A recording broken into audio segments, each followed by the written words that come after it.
Today, we are going to talk about the life and relationship coaching. So, we will first understand what exactly is life and relationship coaching. What are the variety of the psychological and behavioral approaches in life and relationship coaching? And we will also focus on two main approaches because few of the other approaches we have already learned. See, the entire GCCP is a life coaching program. So, you already have learned so many things. You may not be consciously aware. Because I remember when in engineering, when I used to go to the exam, and I used to be the topper most of the time in my education career. But when I used to go to the exam, before the exam, I used to think that, oh my God, I don't know anything, or I know very less. And I was used to come in stress. But when the paper used to come, I used to write and I used to remember. But just before the exam, when I used to reflect, I used to think that I don't know much. That also might happen with many of you. Why? Because we are learning so many things. And this so many things sometimes might confuse you. And when you get knowledge, your confidence goes down. It is reverse. Huh? When you do not have knowledge, you are very confident. You think, oh my God, oh, you are some kind of big shot. But when you get knowledge, you understand, okay, how little I know, how much there is to know. So your confidence goes down. It might happen that few of you may not feel confident right now, but don't worry, it's a process. It happens. When you actually start practicing, you will apply few of the things which you are not consciously aware, but subconsciously they are already there in your mind because of this particular program, because of the CSG, and because of your active engagement into the program. We will also discuss on few of the challenges and opportunities in life and relationship coaching. Just we will discuss, that is what you think, what I think. I do have a coaching experience in all the domains, right? I have taken coaching sessions in life coaching, relationship coaching, executive coaching, business coaching. So I know that is okay, what exactly happens in this session, what kind of mindset is required, what are the challenges and opportunities. During the delivery, wherever possible, I will share the practical tips. Also, at the end of the session, once we complete the session, I'm going to provide you with more than 10 resources, variety of the tool, techniques, format, checklist, test, exercises, some reading material, which will enhance your competence in life and relationship coaching. But that is at the end of the session, because in a 2 hour, we don't have that much time to discuss everything in detail, right? So there are so many things which you are going to keep learning. So those resources I will put on our WhatsApp group directly. And as per your time, in next 1 month time, 2 month time, you can learn that. It is not that you have to go through them immediately. And of course, we are going to discuss few of the case studies. So if you see the coach study guide, there are 3 case studies in life coaching and maybe 3 case studies in executive coaching. So there are a lot of case studies. These all case studies have been designed by me. Most of them are through my personal experience in coaching, and few of them I have created with my creativity.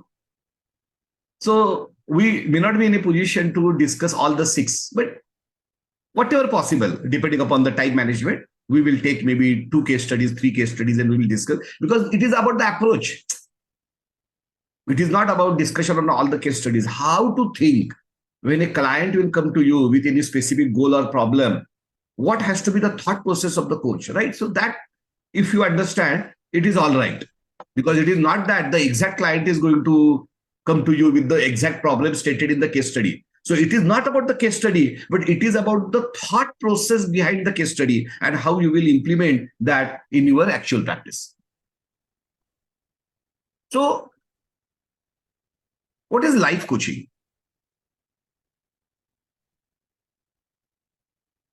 So again, this is my language. Of course, I may have referred some books at that time, but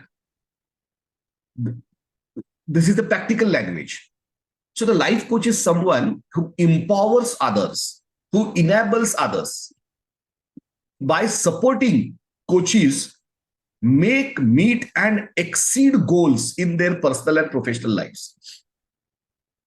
Of course, this definition is bit ICF centered, wherein the coaching has been considered as a very goal-oriented and result-oriented intervention.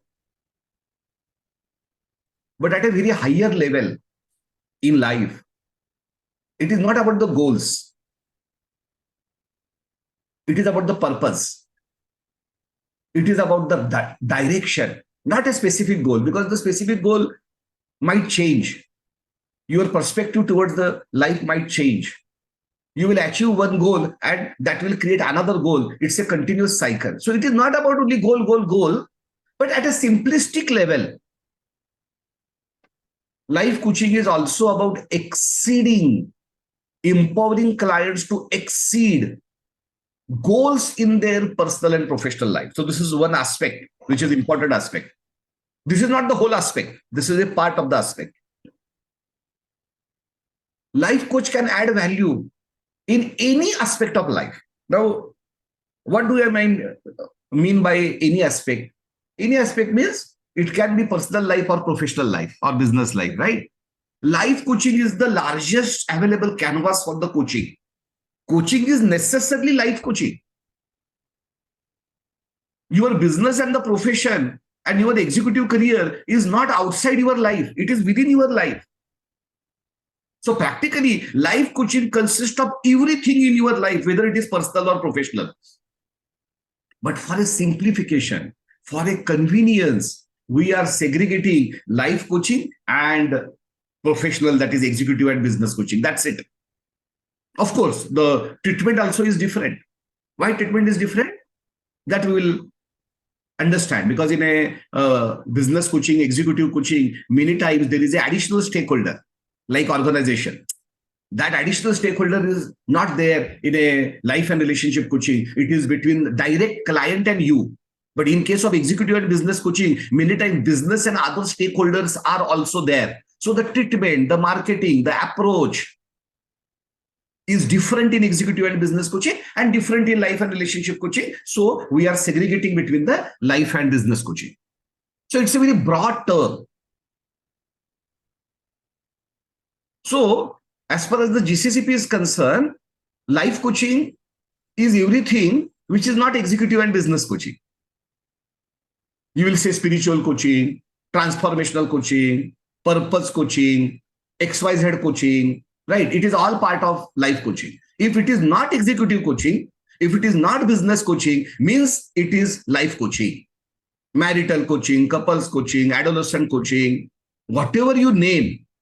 If it is not related to the corporates, if it is not related to the business coaching, that means it is life coaching. It is as simple as that. Right? So there are variety of the possible sub-specialization, sub-niches in life coaching. The personal development coaching is also a part of the life coaching. Mindset coaching, clarity coaching, health and wellness coaching, success coaching. Everything is a part of the life coaching. But why this session give more impetus on the relationship coaching? Because I believe that in future, there will be more and more scope. Right now also there is a scope, but there will be more and more scope in relationship coaching. Because in a digital age, what is getting compromised is relationships, intense relationship. You might have 1,000 friends online, but how many close friends you are having who will really support you, help you in your difficulties is doubtful. Husband, wife, both are working. Both are under stress. It is not like earlier times when there were clearly defined roles. Spouse means home management. Wife means home management. And man means the bread earner. Things were simple. The expectation setting also was very simple. What one has to do. But now it's very complex. Wife is also working. She is also earning. She is also under stress or even more stress.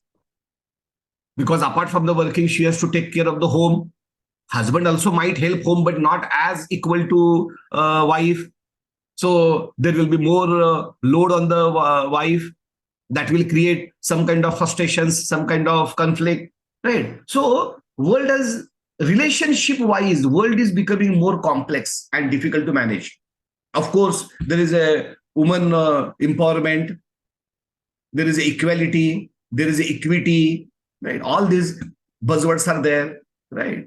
Without much understanding, people think that they want to be equal to each other. When there is a beauty in the difference, everyone has their own unique strengths. You don't have to be the other gender, but the people think that no, no, no, this gender seems to be somewhat superior, and we would like to behave like that. So all that is creating variety of the stress in the relationship. So there will be a great scope for the relationship. So what is relationship? It is a part of the life coaching, but it is a sub niche within the life coaching which focus on all the relationship aspects. And since we have more affinity towards relationship coaching, we are giving more emphasis on relationship coaching. It is not that it is some kind of separate coaching. No, it is a normal life coaching, but related to relationship goal, related to relationship problem, right? So this is relationship coaching. So I want everyone to read this and share your understanding. So everyone has to read the slide, and few of you will share your understanding in a minute.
Who wants to share their understanding on relationship coaching after going through the slide?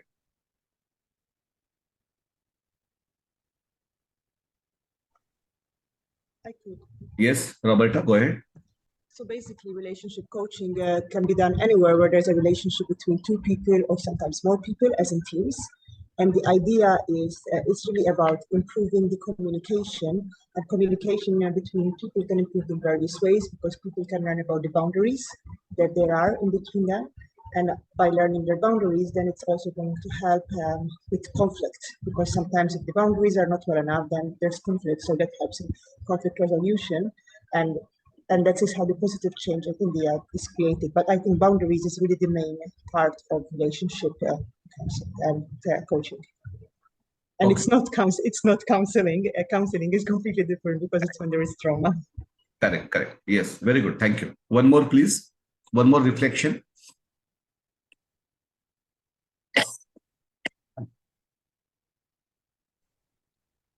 Relationship, according to the slide, it's not just about the romantic relationships, which I was also thinking all this time, but this is also more about the relationship between the parent-child, employee to manager, like here in the peer-to-peer. So any relationship that we have with anyone, and it's not just about the romantic side of it, it's also more about how to create that bond, the greater intimacy, and the connection between the two. So yeah, that's what I learned here new today. Correct. Thank you.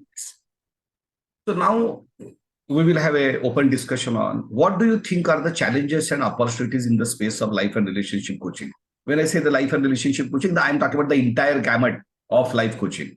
It encompasses couples, marital coaching, adolescent coaching, spiritual coaching, personal development coaching, mindset coaching, health and wellness coaching, of course, relationship coaching, right? So what do you think are the challenges and opportunities? Means, for example, if you want to start your coaching in any of these subdomains, What do you think are the challenges and opportunities for you? As per your understanding, is my question. Everyone will respond, and wherever possible, I will throw some light based on my experience. Challenges from the client side or from our side, right? You said, Hemant? Actually, challenges from coach side. Now, Okay. the specialization is to develop your competency as a coach, right? You are going to decide that is which niche you will choose. Whether you will become relationship coach, executive coach, business coach, within relationship coach, whether you will focus on marital relationship or some kind of team relationship. Now you are in a process of taking that call. Now, when you are thinking like that, you must be thinking about some opportunities, some challenges from the perspective of the coach. That I am interested in knowing.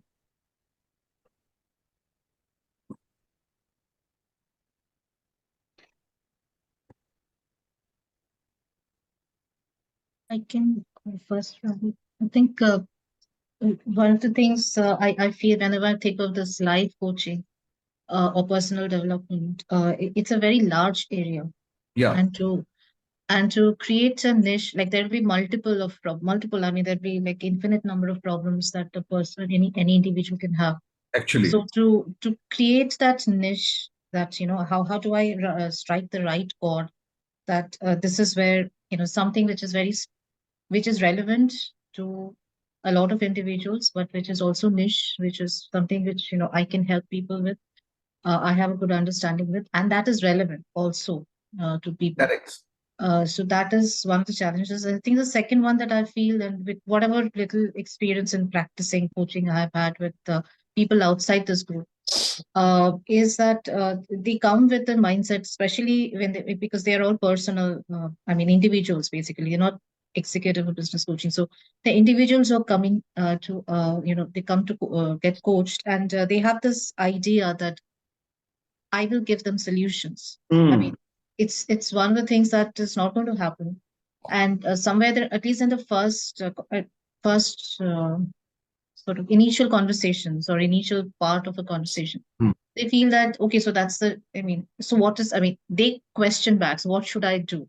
Hmm. So this understanding of what coaching is it? I mean, it's not very clear to individuals, and it because it's something very different from uh, very different from therapy, counseling, and all of those things, not even mentoring. So this is something which is, I think, just to explain that there could be an element of disappointment as well when, initially when we are talking to them, if they don't understand what coaching is, because they are individuals, they're coming with an interest. They may not know what coaching is. In executive coaching, it's kind of run by the HR team or whatever it is. So they have an understanding, expectation is set right, Hmm. but in personal coaching space, I think that would be a challenge. Interesting. So, Rupa has stated 2 points, and it is better that I respond to these 2 points and then I will go to the next. And like that, every time I will immediately respond to your pointers. Otherwise, there will be accumulation of the 10 pointers, and I also will forget. Yeah. So, the first pointer, what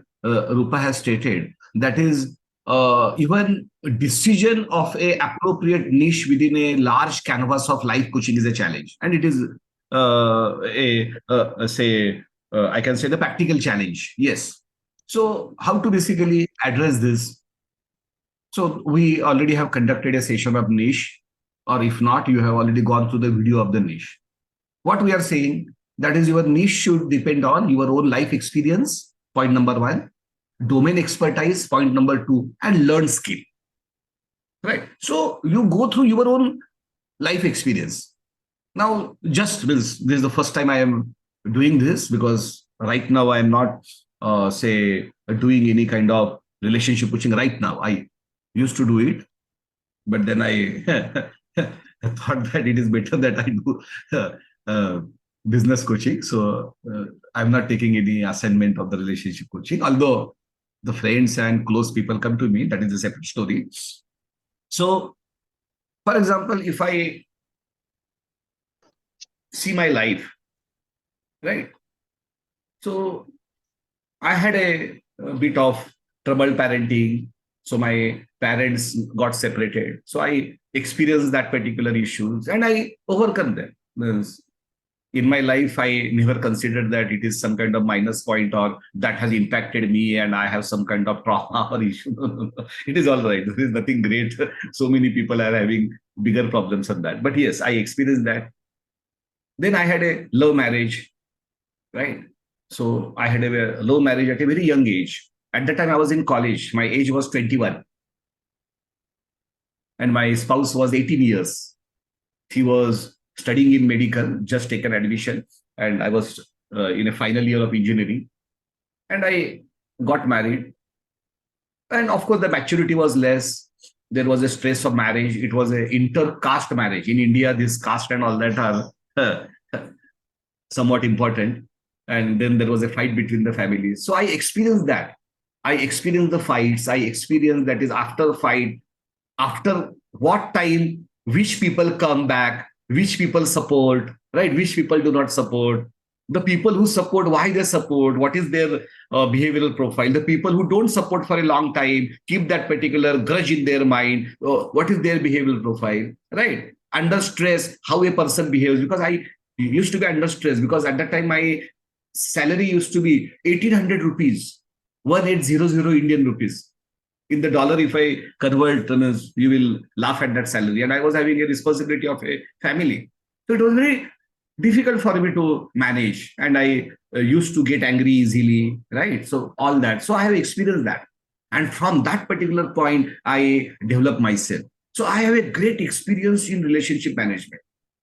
I have a great experience in the couples relationship, marital relationship. I have faced those challenges and I have overcome those challenges. Of course, without the support of the partner, it is not possible because I'm not taking that 100% credit that is okay, it is me. No, no, no. Because if she would have been of a different mentality, she would have left me because of my aggressive behavior and anger and all that. But it's a joint responsibility, right? So I do have that experience. So do you have a qualification? It is not about the certification. Whether I have a life coaching certification hang on my wall is secondary. But do I have an experience? Do I understand relationship? I think so. I think so. Because it is not only about the experience, but it is about my own reflection of that experience. I used to think why this person is behaving the way he or she is behaving. And then, of course, I studied emotional intelligence and behavioral intelligence, and I started understanding the different behavioral profiles and strengths and weaknesses of each behavioral profile, accept people as they are, treat people the way they want to be treated, empathy, right? So all that I learned. Naturally, I'm a very goal-oriented and even a bit aggressive person, naturally. A very driven person. A thing must be get done at any cost is my natural instinct. But then I understood I need to be more empathetic because the life is not only about the goals and the task and the strategy. It is beyond the goals and task and strategy. Relationship are a vital part of the life. It is not only about the success, right? So step by step I learned. So do you have a life experience in relationship coaching? Answer is yes. Every one of us has an experience in relationship. I'm not saying only I have. But maybe I do have some special events in my life. Like that. Then, do you have a domain expertise? Yes. I have studied psychology. I have studied emotional intelligence. I have studied behavioral intelligence. I have studied NLP, which has a great emphasis on relationship. Yes, I do have a domain expertise. I am the creator of the world's first master degree in emotional intelligence and life coaching. So, domain expertise is there is no doubt. Am I perfect? No. Am I perfectly emotionally intelligent? No, no, no. There are many people who are better than me. It's all right. But do I have domain expertise? Answer is yes. Do I have a learned skill? Of course. Of course. I have bundle of certificates, but it is lying somewhere. It is not useful to me right now. But I do have a bundle, right? So I tick all the three. Am I in a position to become a relationship coach? Answer is yes. Now, within relationship coaching, what has to be my specialization? For example, it is not my specialization, but if I have to decide on the specialization, how I will do it? I have especially two intense experiences in my life. One is about the marriage, love marriage, and the families and the issues and all that. I think marital coaching. And why marital coaching? Because of my background in emotional intelligence, behavioral intelligence, and psychology and attachment theory and all that, right? So marital coaching can be one of the niche I can pursue. And another is team coaching, especially in corporates, because 24 years of my life, I have worked in corporates. I have developed very high performance teams. I was working in a global organization when there was a matrix structure. There used to be multiple reportings. There used to be a global head, there used to be regional head, there used to be India head, right? And people used to have, there is a key account manager. For example, General Motors, now it is not there, but General Motors is in India. General Motors is in Asia Pacific, and General Motors is in US. So there is a global GCAM, there is a regional GCAM, and there is a India CAM. So how to deal with this, right? Everyone will have their own targets and goals. And irrespective of that, you have to develop a team. So it's a great experience. So I can also become a relationship coach for teams. When I say the relationship coach, it is not only about the relationship. It is the building high performance teams, and all that is part of that. So it is very clear to me that in a relationship coaching, I can either have a marital coaching specialization, or I can either have a team coaching specialization. Now in a team, which teams? Have I worked in IT sector? No. Still, I sometimes struggle with IT, and then my son helps me. Then, okay, you click this. Fine, okay, clicking, done. I only know that is if some problem will happen, I have to either restart or shut down. And then I hope that, okay, it will restart, right? So I don't have that exposure to the IT. Where is my exposure? My exposure is to engineering and automotive industry, where I have invested 24 hours, years of. Why I did so much, I also don't know. So I would have left it quite early. But maybe because of some issues, I continued, I think. Right? So now I know. That is, if I become a team coach in a automotive and engineering industry where I know how industry thinks and functions, I will be successful. Okay, within this, which teams? Oh, most of my career, I was in sales, marketing, business development, and key account management. And for your information, in engineering and automotive industry, there are two biggest teams. The team number one is operations, manufacturing and operations, and the team number two is sales, marketing, business development, key account management, all that, customer in the facing team. So these are the two biggest teams. So I think if I specialize myself in a sub-niche of a team coach of sales, marketing, business development, and key account management people within the automotive industry, I will be unbeatable. I require that domain expertise for the coaching? No. Without that domain expertise also I can coach, because the coaching is about not coach's domain expertise, but it is about the knowledge and evoking awareness in the coaching. But this I know, customer doesn't know, client doesn't know. Client will give me business because I am telling them, boss, I am a team coach in the domain of sales, marketing, business development, and key account management in automotive industry, where I have 24 years of experience. The client will say, my God, I don't have any other coach in the market. I think I only have Hemant. So zero down on the Hemant. Getting business for me is very easy. Like that, you have to drill down with your life and professional experience. That is what specialization experience. You will have USP. This is the point number one.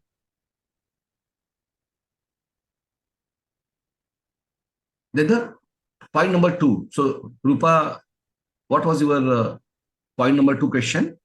So I said that when an individual comes to coaching, they may not be very clear about what the coaching. Got it. Okay. So we think that we are not offering solutions. Why? Because you have been coached by GCCP. There is a coaching process. You cannot advise. The solution has to come from the coaching. It is technically all right. But practically it is not, because actually you are offering solution. How you are offering solution? The coaching process is giving them solution. You cannot say, I am not offering solution. Of course you are offering solution. Without you offering solution, why the hell client will come to you? Is client going to come to you because you are asking powerful questions? Client will laugh at you, boss. This powerful question, my spouse is asking me daily basis. I'm not going to pay to my spouse to ask powerful questions. I want solution. I want to achieve my goal. That is the reason I am going to come to the coaching. Is coach offering me solution or plan to achieve my goal? Answer is yes. Answer is yes. Because finally, at the end of the session, at the end of the assignment, what is going to happen? Client has got the solution. How is secondary. Is client getting solution? Answer is yes. So when the people will come to you, okay, but I need solution from you. Yes, you will get it. How you will get it? That you will see. Right? So you have to think from a different perspective. That's it. People are going to come to you to ask you solutions, to ask you advice. It is all right. Do not become perturbed. Oh my God, this particular person has this kind of expectation, and now how? Of course, people are going to have that expectation, and of course, you are going to offer them the solution. But how? Not through your own experience. You are going to offer those solutions to them through their own experience, through evoking their awareness by following the coaching process and core competencies of a coach. So just you have to change the perspective. Once you change the perspective, the intensity of the challenge will go down. People will come confused. In life coaching, you will find people who are coming from many backgrounds, many perspectives, a different kind of problems. But really, it is not about the problem and goal. Coaching is all about coaching a person, not a problem and goal. There can be billion problems, different problems, billion different goals, jillion different goals. But you don't have to get bogged down by this variety, right? You have to just work with the person in front of you. If you work on the person in front of you, that person is more than competent to solve the problems in his or her life or achieve the goals in his or her life. So that is the perspective. See, many times the problem need not be solved in our life. That is the beauty. You have to just change the perspective. You have to just look at the problem from a different perspective. And the problem gets solved, right? So this is my answer, although bit intellectual answer, but this is the answer for your second point. Yes. Yes, Inderpreet, go ahead. So I think one of the challenges I was thinking is if a person comes to me, of course, with a set worldview, and where he or she is trying to reach is in contradiction of their worldview. So how would I maneuver them? Like, for example, say a person is very lazy, do not want to do anything, or is very laid back, have laid back attitude. And at the same time, he wants to achieve something very big in career, right? Without hard work, it won't happen. So I think one of the challenges would be maneuvering such people when there's a lot of contradiction in what their character as in the worldview, and what they are trying to achieve. I think this was coming to my mind. Yeah, evoking awareness. See, if the person is lazy or not ready to work hard, but the person has a big goal or dream for which this hard working and persistence is needed, and there is a gap, that means the coach has to work on the self-awareness of the client first. It is the working on the client. It is not working on that big goal. It is the working on the habits of the client, working on the mindset and the attitude of the client, right? So that is coaching. So you have to coach the client. Means my simple answer is you have to coach the client. You have to evoke awareness. Let client tell you, that is, I think if I have to achieve this particular big goal, I have to work harder.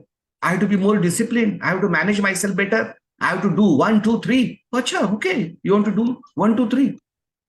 What is your priority? Out of the 1, 2, 3, which action you would like to take first? Right? So it is, you are talking about the coaching. It's a very typical example of a coaching. In most of the time, In coaching, you have to work on the self-awareness of the client. That's it. That's it. Once they become aware, they will take action. And of course, in coaching process also, you will drive them to take action. You will collaborate with them to take action. You will co-create action plan. So you have to just follow the coaching process. And this person will realize that is the beauty. That is the beauty about the coaching. So the answer lies in you following the coaching process. The answer lies in you evoking awareness of the client. The answer lies in you enhancing the self-awareness of the client, and let client tell you that is I think. Don't tell client that is I think you are lazy, or even if you say in diplomatic words that is you have to work hard. No, no, no. The client will say, okay, the coach is judging me and coach has a different perspective. I don't think, I don't agree. Let the client tell you that, right? So that will happen. Will it happen from a very first session? What you will conduct? May not, may not. You might need some practice. You might need to fail sometimes. That is okay. You are conducting a session and you are not able to break through. It is all right. It is all right. And then you will reflect. Oh my God. This was the goal of a client and there was no breakthrough. So how I could have handled it differently? By following the 8 core competencies and the coaching process, of course, right? So by following the principles of the coaching. Okay, with the reflection, you will get some ideas. Sometimes, if you still don't get, have a coach yourself. Have a coach for yourself. Most of the successful coaches have their coaches. You discuss with your coach, that is, coach, this is the problem, right? So I'm trying. Of course, you don't have to divulge a very private information about who the client is and what is the exact problem or goal. But at a larger level, you can discuss it with your coach, and the coach will say, okay, have you explored this? Have you discussed that? Have you asked that? Oh, no, no, no. Okay. Like that you will learn. It's a process, right? Right now, how it is, do you know? You are learning swimming, but you are learning swimming outside the swimming pool. This is the angle. Okay, this is how you have to do it, that, all that breathing technique, but everything is outside the swimming pool, right? Once you go inside the swimming pool, then you will say, oh my God, now I have to struggle. That struggle is a part and parcel of every profession and every practice. Once you start actual practicing, real clients, not only buddy coaching, because in a buddy coaching, you both know, right? We are following CODAP, now we are finalizing outcome, now evoking awareness and all that, right? So there is a subconscious support you offer to each other in a buddy coaching. But in case of real life coaching, that subconscious support is not there. The coachee will pose you the challenges. You may not have the breakthrough. The coachee may not ready to take action. So all those particular challenges. So the solution is not only an experience. The solution is experience plus reflection. What you are learning from that experience, what are your takeaways from that experience, and then you will keep learning. Okay. Next person about the challenges and opportunities. Yes, Dexter, go ahead. Well, I would say, I think, from this kind of session in the life coaching, I wouldn't say as a challenge, but I think the most challenging part would be is we need to, as coaches, we need to have a lot of patience, empathy, and, to basically do life coaching, because it's such a varied product. It's a varied kind of subject. And, we can have one client who can have many problems also. They can come from relationship to different kind of issues. So yes, and like you said, in terms of opportunities, there's limitless opportunities over here, as long as we kind of identify the niche of which ones do we want to actually do, kind of go down to that. It's not that we would not get from from other areas. We will get from the other areas, but our kind of focus would be more in the kind of places which, like you said, we are experienced in, or we have overcome, or where we are strong at. So I think in terms of life coaching, it's a varied niche. There's a lot of things to look at from life coaching. A lot of opportunity, and there's a huge market space in this with different age groups. We can actually drill down to different age groups in terms of what do the young look at, what do the young need, what do the midlife clientele look at, and kind of see where can we help them, and kind of literally go down to that. So there's a lot of deep dive needed um, for somebody who will be taking life coaching, because executive in business is quite straightforward. Yeah, executive, we know what the goal is. It can be the management teams, the leadership teams, the staff, things like that. But life coaching is like, we really have to drill down. Like, this is something I didn't know before this session, because life coaching for me was just like life coaching. Okay, clients can come with different issues, but now it gives me a better perspective to actually drill down and say, okay, if tomorrow if I do want to do life coaching, which areas am I going to specialize in? Yeah, we're going to get a lot of things from other areas, but I'm going to specialize in this, and this. So yeah. Correct. Correct. Yes. You have got it right. Few more for the challenges and opportunities, what you perceive. Yes, Roberta, go ahead. I would say it's both a challenge and an opportunity at the same time, is the presence on the internet. Because of course, the internet provides the opportunity to have clients all over the world. Correct. So that's the opportunity of it, because then there's more chances of clients. Yeah. The challenge yet is really like, okay, how do I put my presence on the internet? Like, what are the don'ts? I think it's very important, because at least you already cut like losing clients by the don'ts. And then, what could I do better so that then I can still have a presence which could potentially bring me more clients. Yeah, agree. So like in our last session, when I was having a session with batch 8, so I gave example of the digital hygiene, the HD camera setup, 2-point light setup. At the back, there has to be faint light. From the front, there has to be bright light.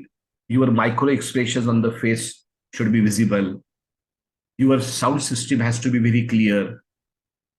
So there should not be any hindrance the digital ecosystem should pose in having an intense conversation.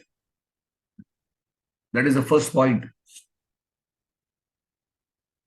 The second point is about developing the trust, safety, and the rapport with the client.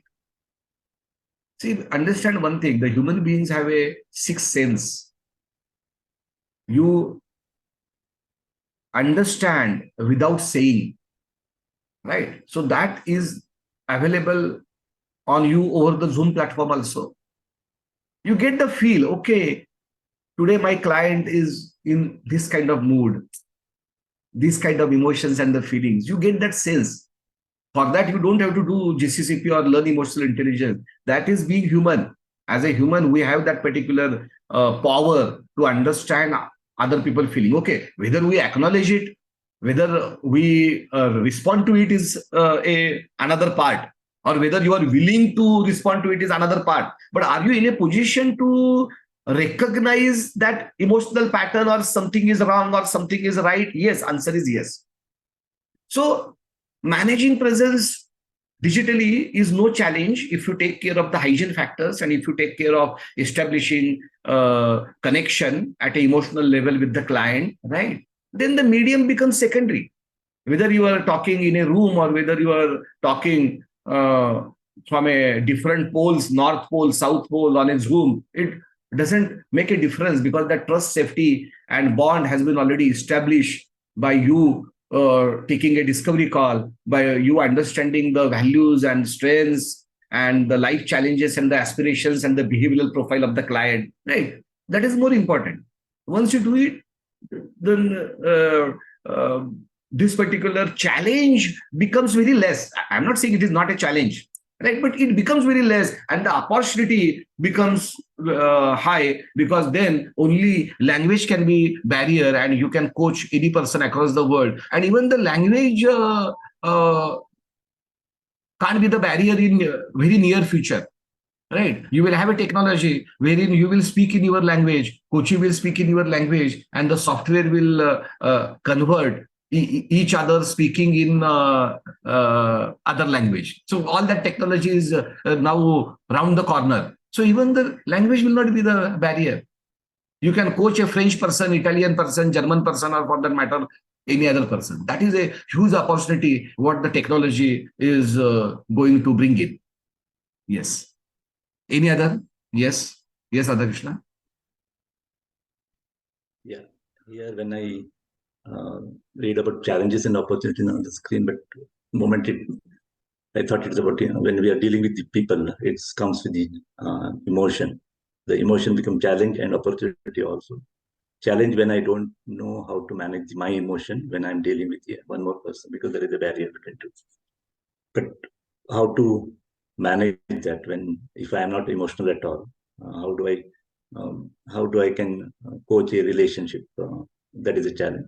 Opportunity, if I'm very good emotional person, then I can take that opportunity and coach. But how to detach myself during that session, because when I'm more emotional, there is always a chance of getting into the coach's shoe itself. So for me, I'm just in dilemma with how to manage those things. Yeah. So as far as you are concerned, are you less emotional or more emotional? What is your challenge? And my challenge is I'm more emotional. When I start talking to people, I get into their shoe and I take their problem as my problem and start solving it. So Yeah. that becomes a challenge. Yeah. So once you imbibe the core competencies in you, which you are in a process, because I think this is your third or fourth month of the program, right? So it's a long way before you imbibe the core competencies. So in a core competency, in a coaching mindset, what is the mindset of a coach? The mindset of the coach is not to get attached to the emotions of the client, but to recognize the emotions of the client, to acknowledge the emotion, not validate. Validation is a different thing. You don't have to validate those particular emotions. But are you in a position to understand and acknowledge that particular emotions? And have a third perspective, that is, you are attached to the coaching process. Yes, you are attached, but to what? To the coaching process. But you are detached from the client goal, problem, emotions, and the feelings. But you are attached to the coaching process. You are attached to the overarching goal of the coaching assignment. Yes, you want to see that you collaborate with the client so that finally we reach that particular result. You are a party, accountable party to the result, right? So there is an attachment. You are not doing it like a saint sitting at the top of the Himalaya. No. You fortunately don't have that particular perspective. You have a perspective. You are doing a business, right? So the client has come to you with some clear-cut expectation and a goal. And yes, you are duty bound to see that client finally achieve that particular goal, solve that particular problem in a very collaborative way. So of course, you are attached to attached to the process, not to the final outcome. But you are attached to the coaching process.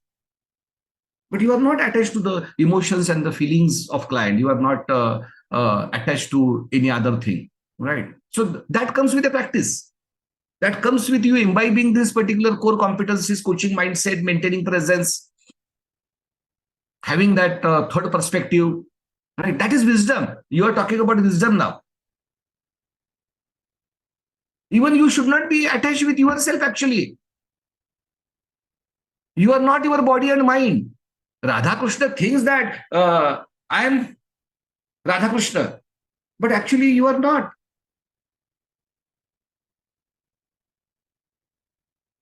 If you observe yourself, you are in a position to observe your own body and your own mind.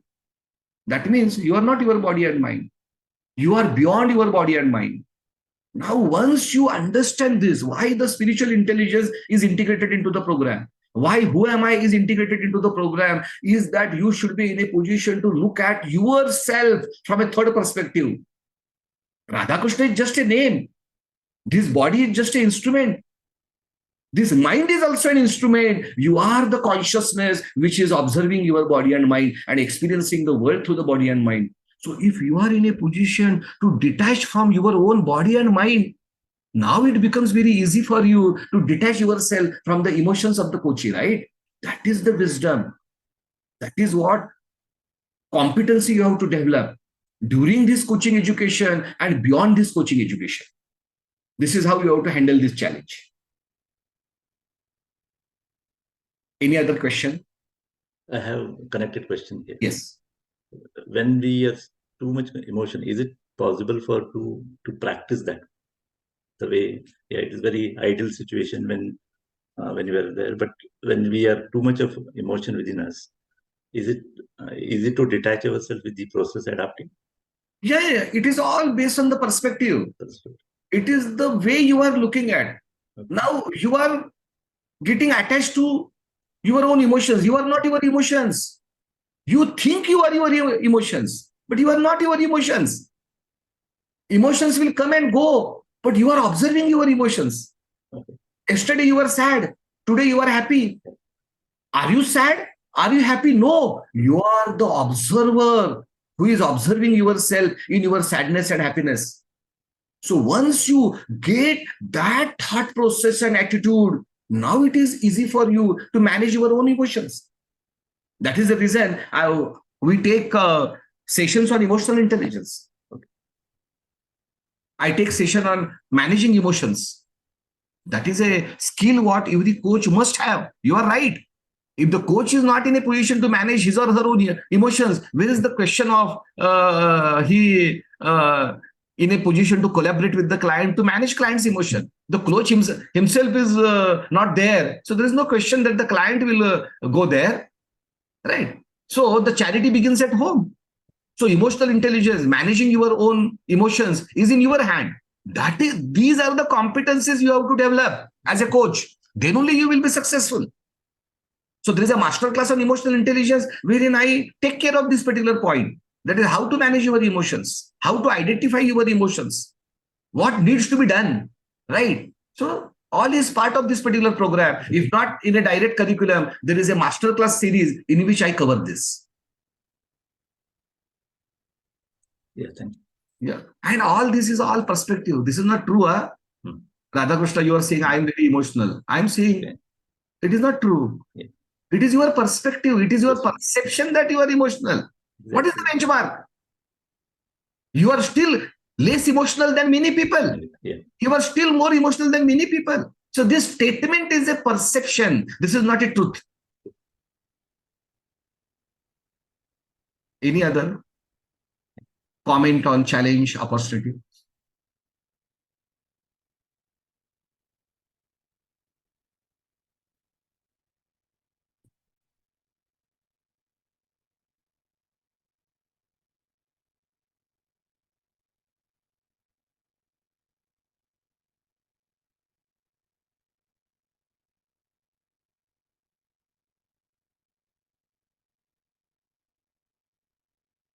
Any other thing? Please go ahead. All good from my end, Hemant ji. Like, because I was sure from the beginning, like I wanted to go for the life in relationship because based on my experience, like just like you said, life events and all.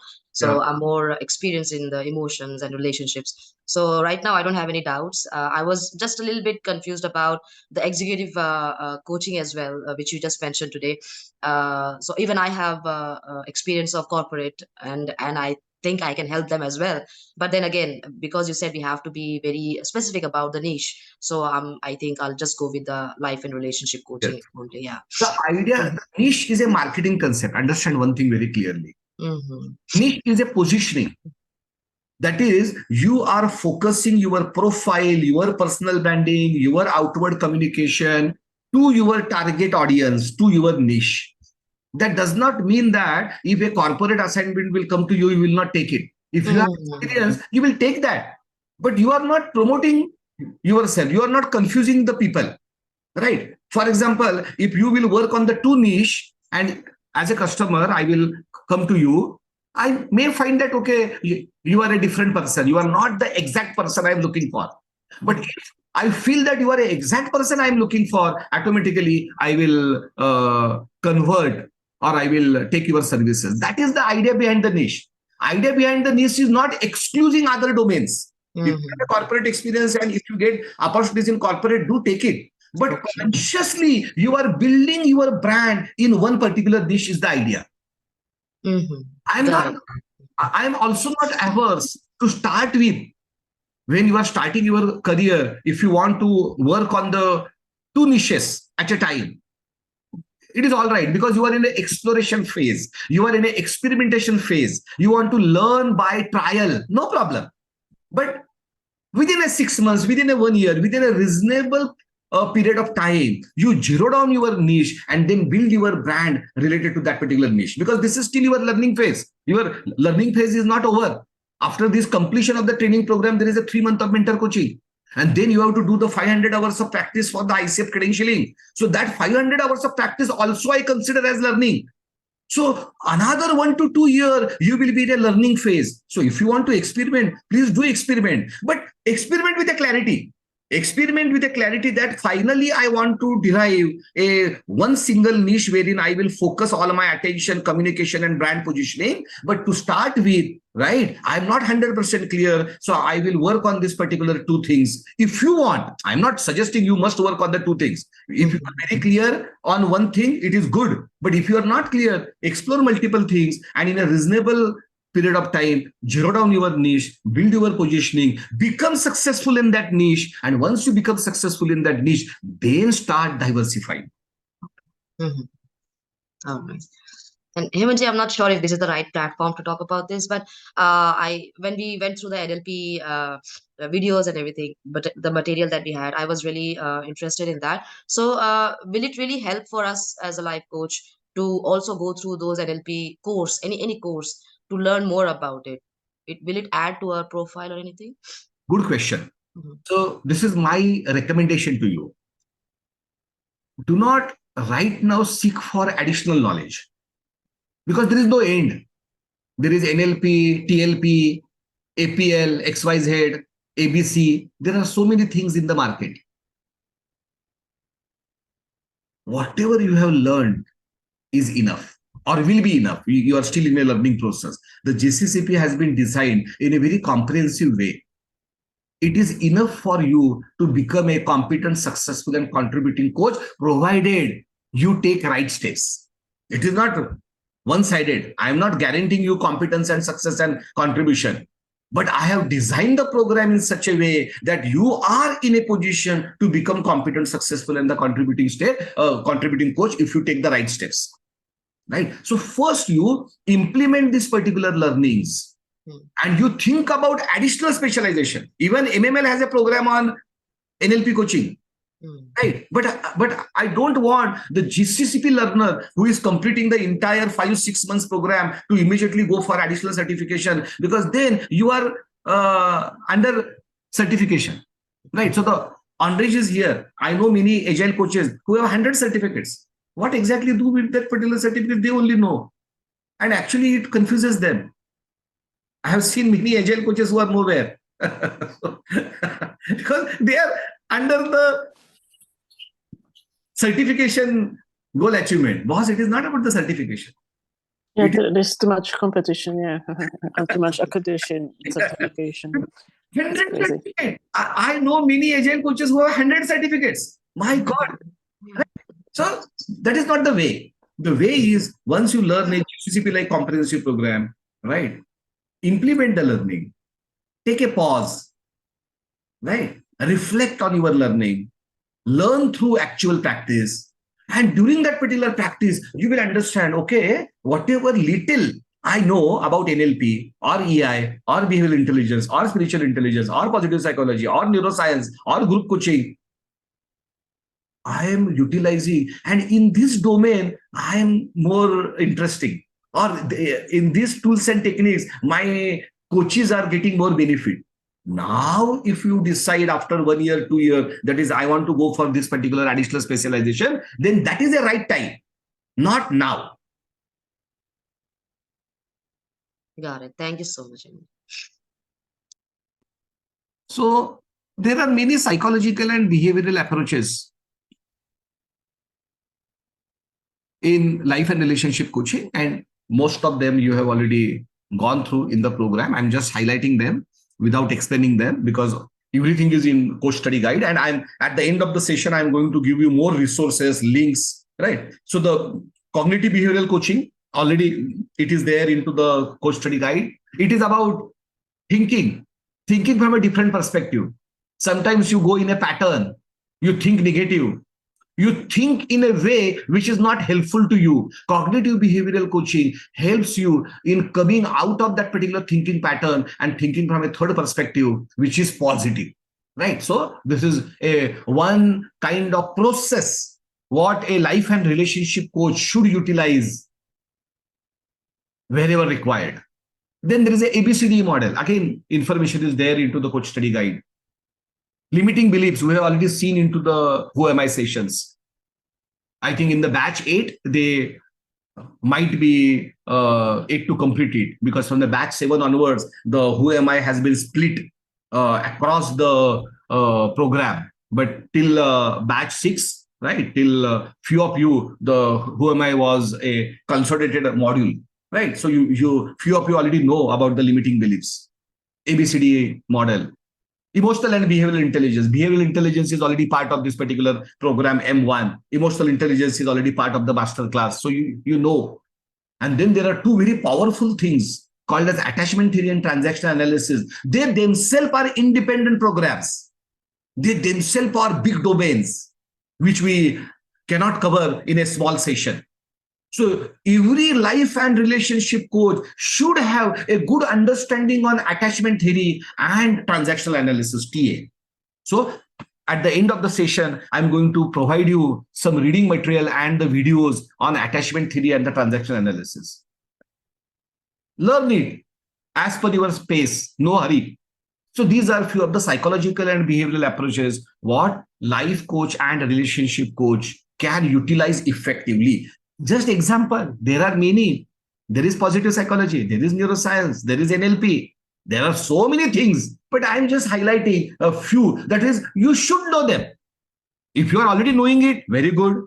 Get more information about them, get more expertise into them. If you think that, okay, this attachment theory, I'm not very clear. Okay, study it. Just transaction analysis, I already know, but I don't know how to apply it in coaching. No problem, learn it.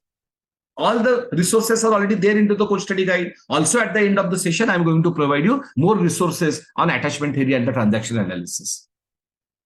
So with this now, we will go for a case study discussion. We still have 45 minutes, which is not a bad time for discussion on the few case studies.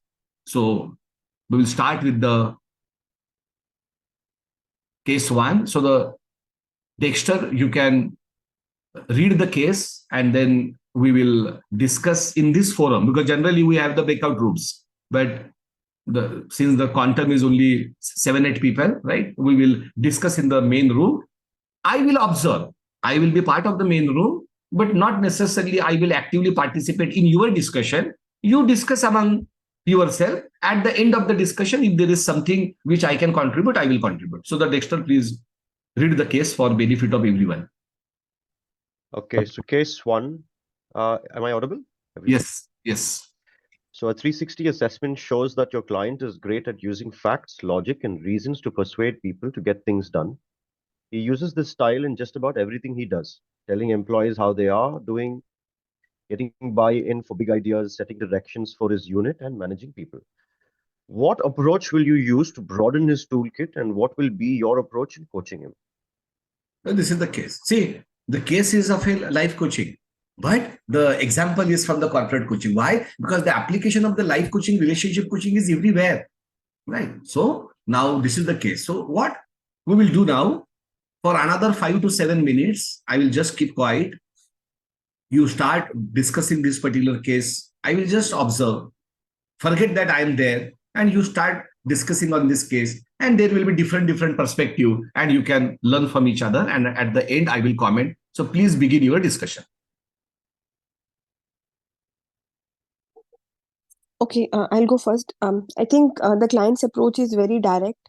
So sometimes when giving feedback, I feel this isn't a good approach when you are being very direct with a person, and like maybe even if it is accompanied by fact and logic, it isn't very good to be very direct and give the feedback. It should be always kind of in a motivating way, and also like not a direct way, kind of a little diplomatic, I would say. So uh, I think this is what I was like, the first thing that came to my mind when I saw that is that I think we can always kind of coach client that we can have more subtle and diplomatic feedbacks for the team.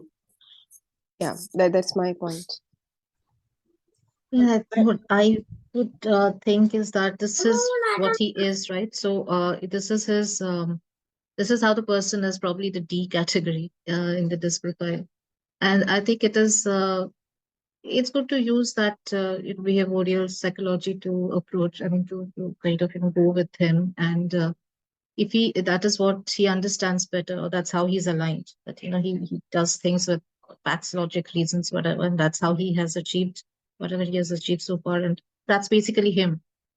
So I guess we can, that should be our approach. I mean, the way we will deal with the D's psyched person, I think that's how we should approach him. We should talk to him, ask him the reasons why, what, and all of those sort of questions, which would probably provoke his reasoning and provoke his that sort of thought process. It could be easier for him to think in that way, even if it is an emotional subject. Probably bringing logic to that would make more sense. That's what I would think. So what approach will you use to broaden his toolkit? What do you think about this? So broaden his toolkit in the sense that, I mean, just tell him that, how is this working? What does he want to achieve? Is he achieving it? So show him what he will see very easily, and but give him, even with this approach, if you keep asking him questions which provokes his logical thinking, you can bring him to areas where he has not been before. So how does this impact your people? How are they responding to it? Are you getting what you want, or are they doing? What is their feedback? Things like that. Questions. I mean, it of course depends on the conversation, depends on what he's saying, on his response, and things like that. But I think because he's already, I mean, he's very tuned to that kind of thinking. It is going to make sense to let him go in that direction, but ask him questions which is like, what else would work, do you think? What else would give you the so bring him to his logics, bring him to the facts, and talk about the facts of what happened, or what worked, and why do you think this did not work?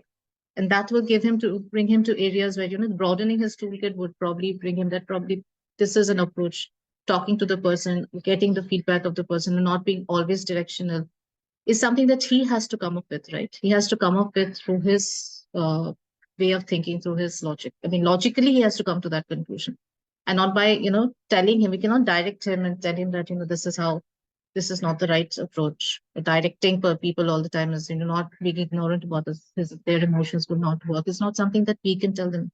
It's something that if he wants to realize it, it is up to him. So it's what I would think. Broadening his toolkit would always have to be depending on the way he thinks. He has to come to that conclusion himself. We have to ask him that kind of questions. What worked, what didn't work, why didn't it work, what would work better? So that sort of questions, probably. Theoretically, that's what I think.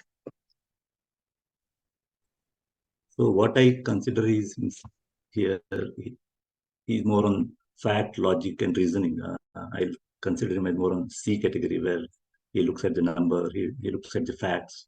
Unless those facts and logics are not there, he will not be able to work. Now, if those things are not there, how he's going to manage it?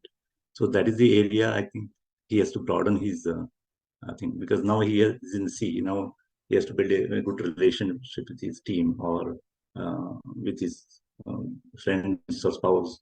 Is this logic fact is going to work? Now, if he has to build that kind of relationship, now how we can coach him in that area? So that is what I think we have to, using his C categories or C from the DISC behavioral pattern, how he can be more on I or not I, more on S side.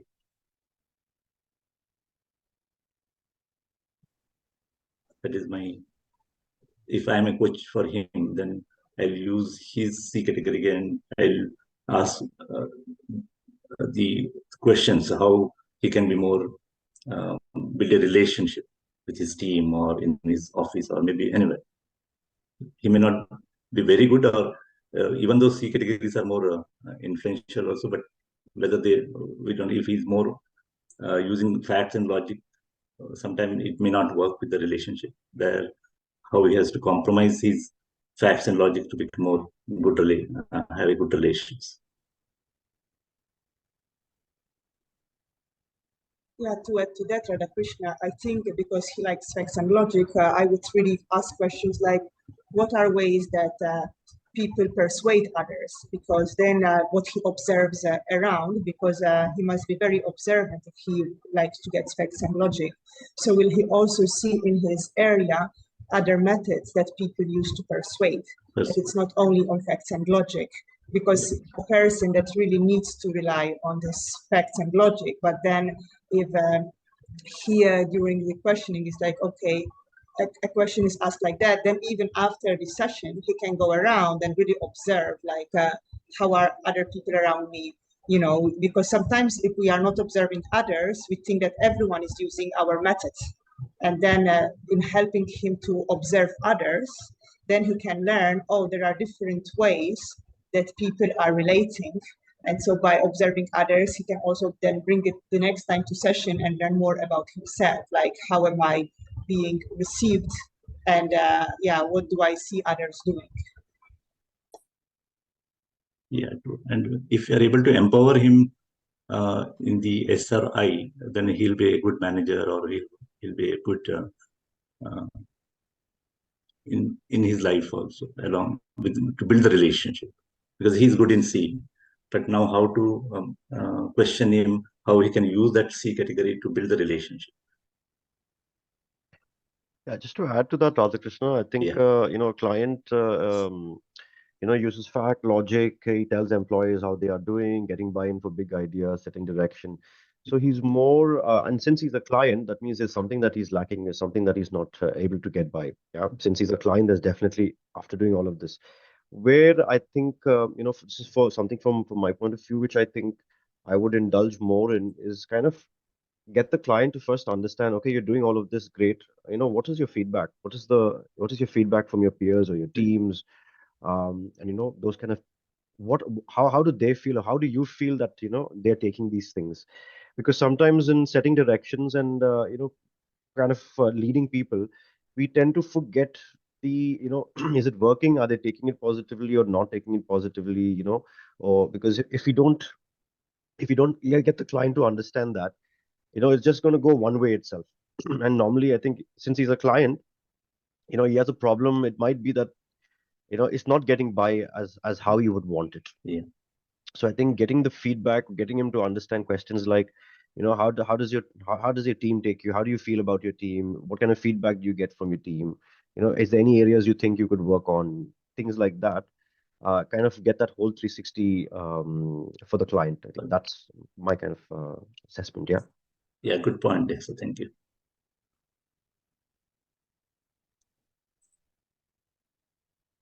Even to my understanding, as based on the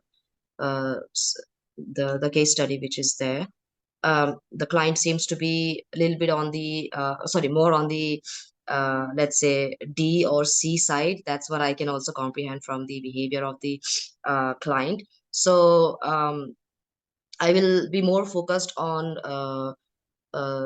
the D and C profiling about their fears and what are the motivations that they have, towards whatever they want to achieve in life, or career, whatever.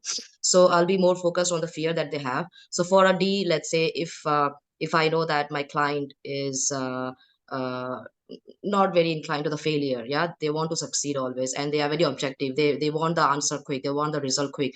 So I'll be more focused on the success that they have made during the journey, and what is the challenges that they are facing with the team. So I'll discuss more on those points where they can have, where they can get the feeling that they still have the power over the session and the situation that they are in, but also making sure that or also making them aware that there are risk, and what are the factors that might impact the bond between the team. So I'll be more focused on the objective of the session, and most probably I'll be more focused on the client's success. And also depending on the case study, I feel that the client is also more inclined to the C disc profiling, where they are more on the logical part, the facts, we all just discussed. So I'll be more focused on the not very criticizing to the clients, and being more open to results and the outcome of the situation. So yeah, that's what my take is about the case study. So the good, it is really a diverse discussion from the variety of the perspective, and most of the points you have covered. So I don't have any additional point which I can throw in, because many points like expanding his horizon on other possible styles, successful styles around him is what Roberta mentioned. Many of you have mentioned on accepting his behavioral profile first, and then look at the possibilities of he flexing his behavior according to the situation, right? So that is another way. So I think most of you have covered the crux of this, right? So like this, you have to now start thinking, okay, if this kind of client will come, what should be my approach? The exact discussion, exact question will depend on the client and the specific case, but at least at an approach level, at a global level, if you are more clear, it is better. Samir has started his IT service management business 5 years ago, and now had as much work as he could handle. On paper, the business was a success, but Samir was exhausted, working long hours, taking work home, and generally bogged down in the business. Recently, he had recruited one engineer to take the pressure off him with project, but was reluctant to appoint him as a project manager because he wasn't sure he was the right person for the job. In addition to it, he found himself dealing with an unsatisfied family, unable to understand his work pressure. What will be your coaching approach, and what will you plan to explore? Yeah, so this is again a mix of business coaching and life coaching, because the person is again struggling to balance between the work and family life. Also, there seems to be a delegation kind of issue. So this is a mix of executive coaching, business coaching, and a life coaching case. So first we will go through this, and then I will go for a pure relationship coaching case. So please start your discussion on this particular case.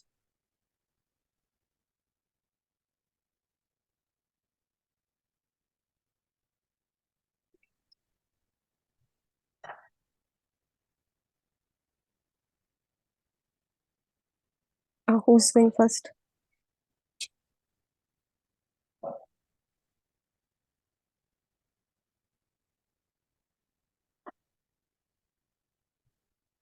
It seems that like his family, unsatisfied family, might come first, because I think I read it twice. And I think, so really, if he comes, it really depends his goal. If his goal is like, to have, but they are both linked. If his goal is to have a better relationship with his family, he needs to balance life at work. So then it's really finding his values, I would say. What are his most important values? Because are his values family, or are his values success? Because then from there, from uncovering his values, it will be easier to coach him further, because then he can really get his true goal. Because he might be confused. What do I want? Do I want really to focus on my business? Do I want to focus on my family? But by trying to uncover his values, he will have a much clarity on how to focus. And I think then it would be eventually easier for him. But again, else it would be my idea of thinking should he appoint the project manager for more work? But it has to come from him, not from me as a coach. So this is why I would really go towards his values coaching. Yeah, if I see his case study, if I get this case study, and then because there are two things. One is he has appointed a project manager to delegate his job so that he can focus on his business as well as family. And now he has appointed a project manager. He's not able to delegate, or he doesn't have that confidence that Now, because of that, he has to do the business also, because that means his work is not reduced, even though he has a project manager. Now we need to coach him to make sure that whether he should have a right person to manage his business, so that he will be able to manage his businesses and family. I think we need to make him understand, or evoke that kind of thinking, that the project manager what he has appointed may not be the right person. He has to look at that way, so that moment he gets the right person to manage his business, so that he'll be able to manage his family. Uh, and now he's in a bad relation or an unsatisfied family. There we can coach him how to build that relation with his family, because he need not to uh, focus too much on business. Somebody is taking care of his business, so he can focus, because now he's, as Roberta said, his priority is family. So I think once we are able to evoke that thinking, that he has to appoint a right project managers, the business is taken care by that person. Now his family, he has to manage it, so that he can build that relation, and he can have a very satisfied family life also. Well, what I Um, feel is that he should, we should ask what is. I mean, I agree with Roberta when she says that we have to ask what his values are. I would like to add what his purpose. I mean, what is the purpose of all this that he's doing? Because he's an entrepreneur, right? He has started his business, so there must be a purpose, a vision that he has started his business with. Obviously, exhaustion and all that is because of the process that he has followed. And also his relationship, his lack of trust in somebody he himself has hired, and that his family is also not working out. Is through it all, it's a very negative situation I feel that he is in right now, and I think everything that is that could be around him, he has this negative perspective all around him. I think we to kind of turn him around, and he was an entrepreneur. He's an entrepreneur with it, so he must have had that drive. And as we've seen, that probably there was some success as well. So I think we have to, like, I agree with Roberta, we have to bring him back to his root values, to his root purpose, ask him about it, and then sort of coach him to see how he wants to achieve, what are his priorities, or even if it is not about priorities, if he does something, how is going to impact the other areas which are important to him in his life. And if there is a challenge, how does he handle that challenge more with a positive frame of mind? So that would be my approach. Instead of, we do not set priorities for him, but we tell him that we ask him what his priorities are. More than that, we ask him what his purpose is, what gives him the energy that he at this point of time does not seem to. So I think we'd have to drive him back to his positive, uh, thing that he definitely had when he started his business, some sort of a vision about the business, but vision about his life as well. So I think that's how probably I could drive it, find out his strengths and bring him to the positive sides and his positive perspective in him. So I'll also add. So yeah, based on the case study, we observed that the client was someone who has just started his business with the IT.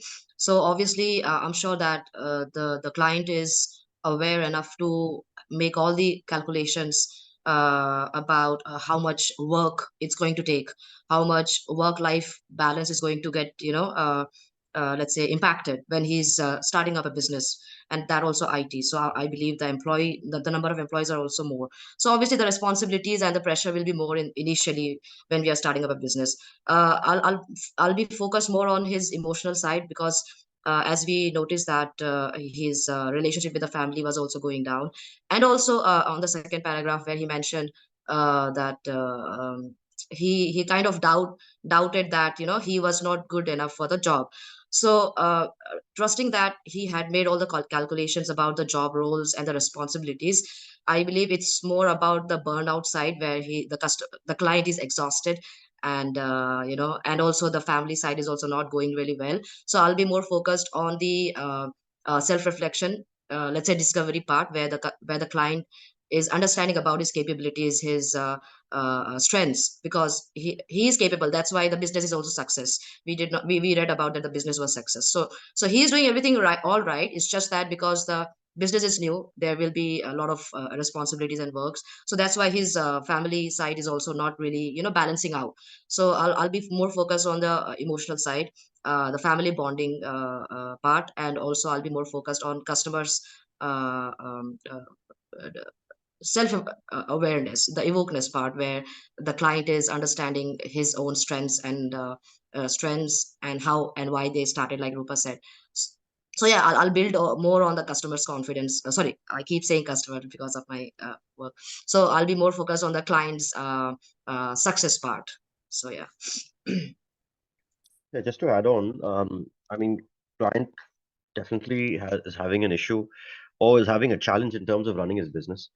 I mean, it is successful. So the work, the more, I think the business is growing as and when the business is growing. So, and because of him not being able to delegate work, what's happening, I think it's more of a delegation problem where he's not able to delegate the kind of work in an area which can give him more time back for himself. And in turn, that's having an effect on family. So he's right now in a rut, which he has to solve one thing quickly.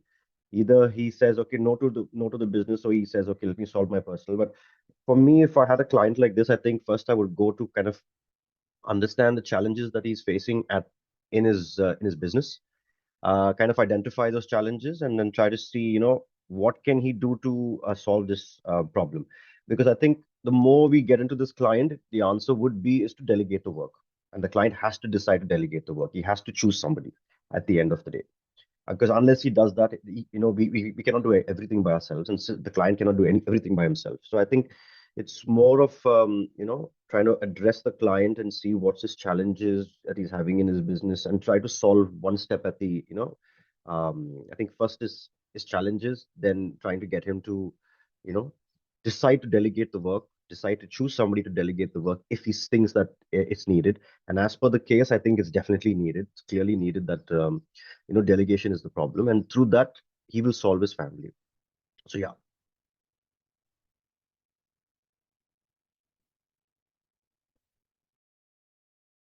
So good. So the idea was to emphasize that a life coaching case can come out of executive, out of business person. Why?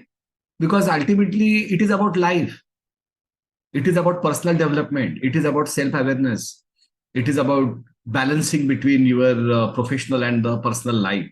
So the scope of life coaching is very wide. So to emphasize that, I have selected these case studies today, right? The few of the very specific case studies we will take today as well as in our next session. So again, it is all about evoking awareness. The client has to know that he is not in a position to delegate. The client has to, as you all have rightly pointed out, understand his own values and priorities. If his whether the business comes first or the family comes first, as far as his value is concerned. And if he says that his value is family, then what needs to be done? So that evoking awareness is all important, right? So you are discussing the case in a right direction. So good. So you are there. And now I'm going for another case. Here also the person is a business person, but he is suffering from a different kind of issue. So Lucy can read the case for us, please. Sure. Kishore and Kavita is a newly married couple. 2 years before the marriage, Kishore had started a business which is growing. Kishore is young, dynamic, and passionate entrepreneur, while Kavita is a caring homemaker. Although the first 6 months of marriage were like a sweet honeymoon, there has been a lot of friction between them in the last 6 months. Feeling anxious about the attitude of her husband, Kavita has approached you. What will be your coaching approach? Please continue.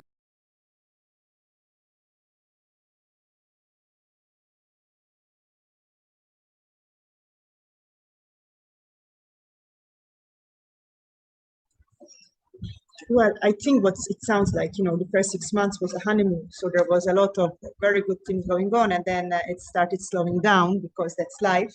And her husband is an entrepreneur.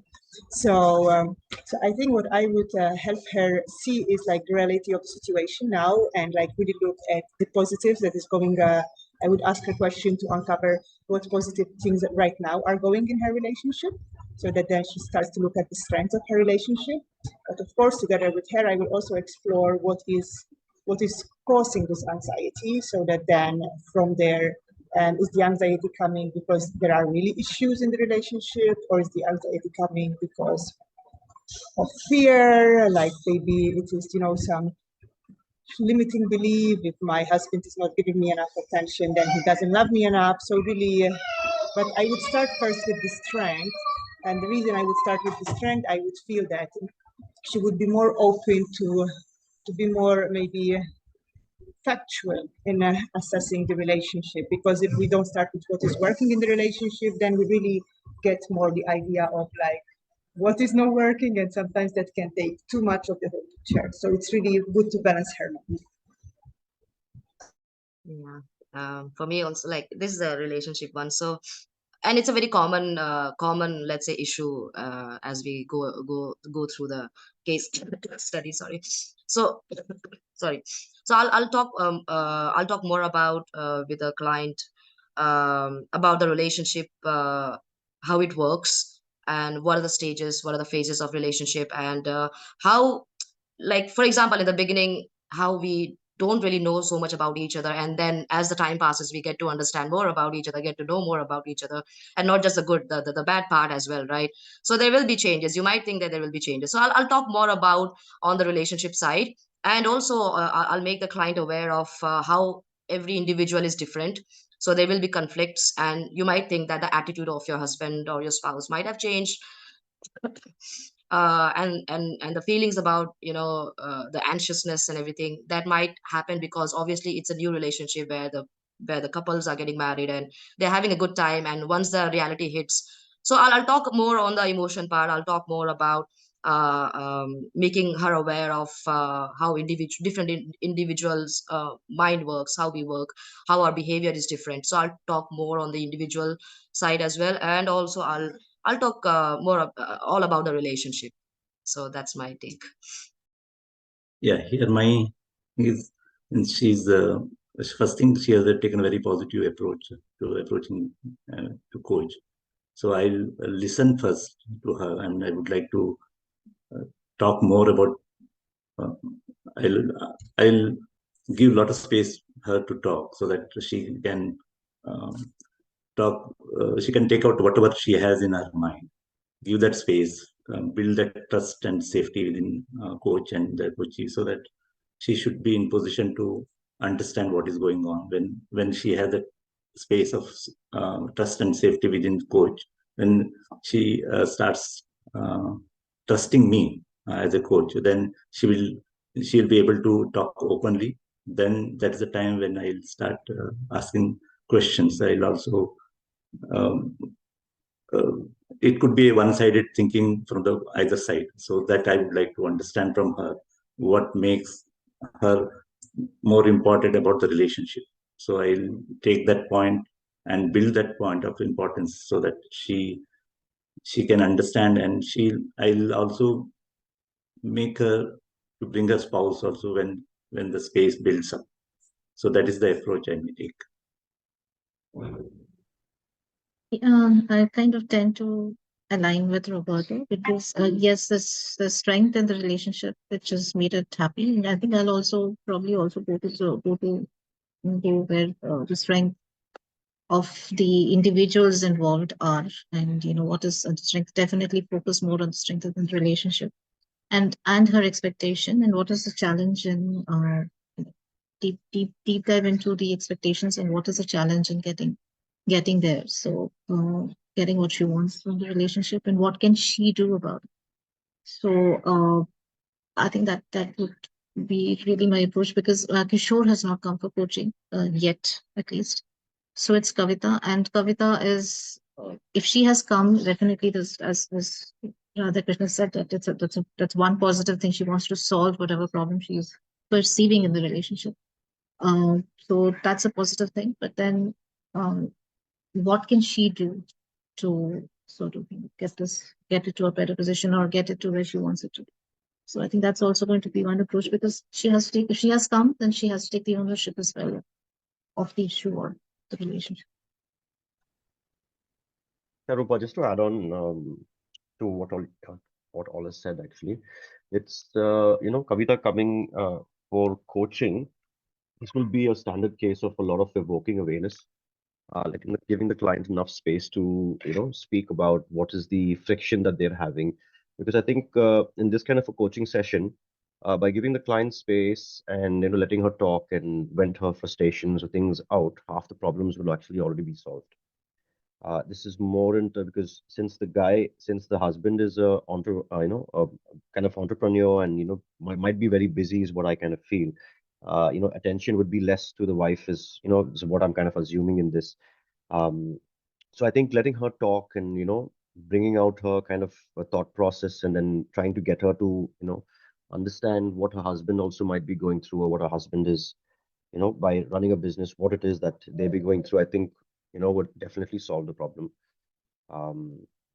So yeah, even in life coaching, I think for me, it is more of, they have a number of things in this. It's like mindset coaching is there a little bit of relationship coaching, a little bit of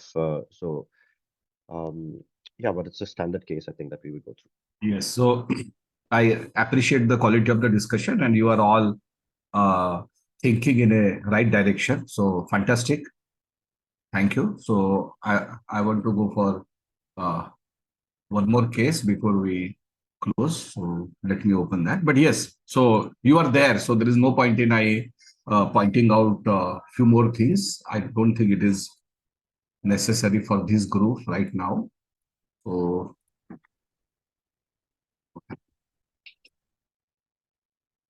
yeah, okay, got it. So this is also a very interesting case.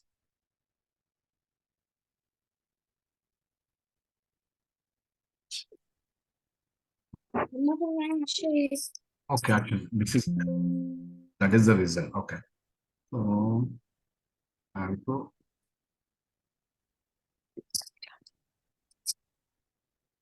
okay. So Rupa, can you please read this case? Yeah. So Manisha, your acquaintance, has approached you for either guidance or counseling or coaching. She is not aware of the difference between them. For her son studying in the 9th standard, who is not doing well in his studies for the last 2 years. His score has been only 70% in the 8th standard. He is an all-rounder with an inclination towards sports and music. Although he was doing very well in his studies till the 6th standard, scoring more than 90% marks, of late, he has been falling behind in the subjects like mathematics and science, despite the daily additional tuitions for the last 1 year from an expert teacher who is renowned for his students scoring more than 90%. So what will be your coaching plan? So please continue your discussion.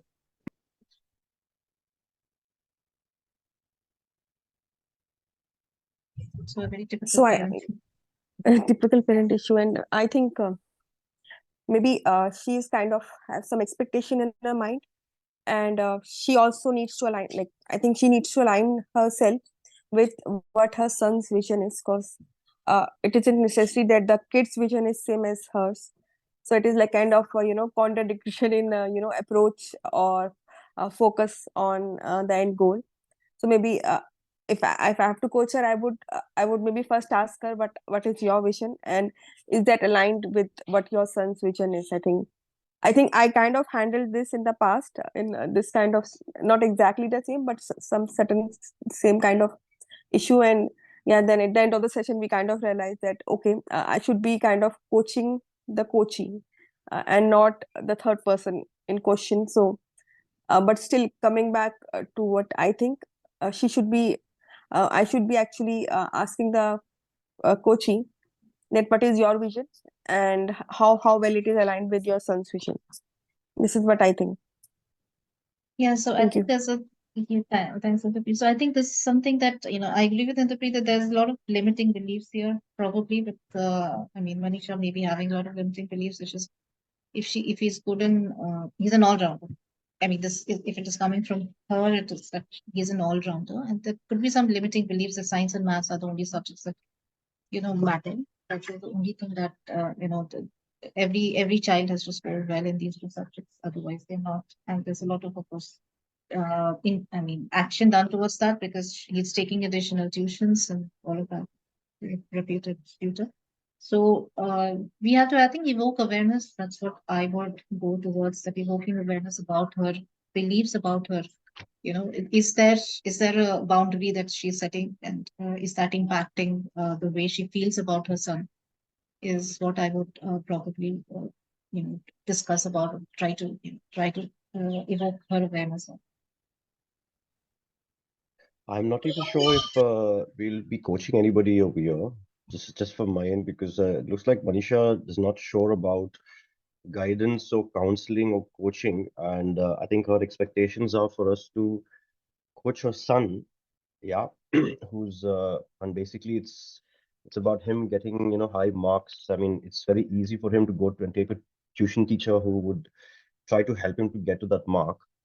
So this is a little confusion for me, where for me, I think it would be like first explaining to Manisha about what is coaching and how will coaching impact, how does coaching help her or her son, or how it would basically help them, and then see if she wants to go forward, because I'm not really sure if I would need to be a little more clear on this to understand exactly what is she expecting.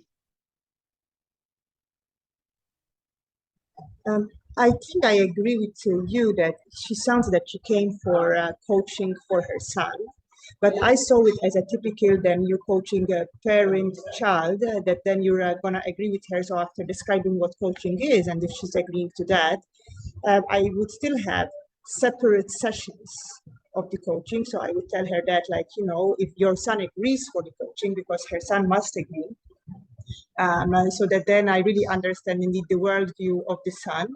And again, it is going to be very important that whatever I would learn from the son, if I can share with the parent, I have to ask his permission to share with the parent.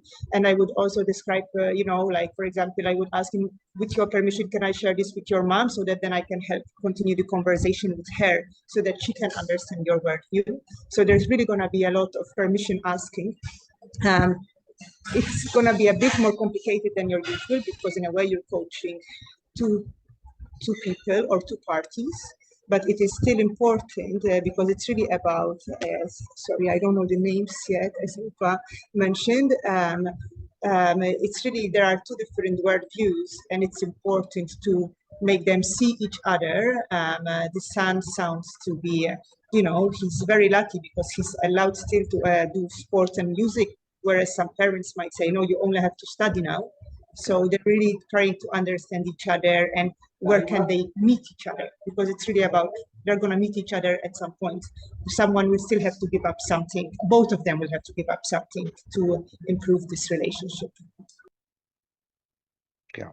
So for me, it's a very typical case where especially in, let's say in India, like our parents, they don't really tend to understand anything which is above and beyond education. For us, education is the most important thing. Apart from those, like if we are pursuing our passion or dreams, so that is something our parents are still learning, right? So this is, I think, like Dexter said, it might not need a lot of session. On the contrary, it might also need a lot of sessions, because now we have to hit the core values of our client here, who has the belief from her environment, from the society and everything, right? That the success, the true meaning of success is what my kid can achieve 90%, 95%, even 100%, right? So that is the core value or beliefs that she have, the importance of studies and education that she has, and that's what she wants the son to follow. But I'll also so in this case, I'll focus more on her core belief, and to be open to other individuals, respecting other individuals values and beliefs and what is important for them. So I'll talk more on the emotion sides, where what is happiness for you and what is happiness for your son, what are the values and importance for you in your life, and what is important for your son. So I'll talk more on the two different individuals, because obviously the son is also involved here.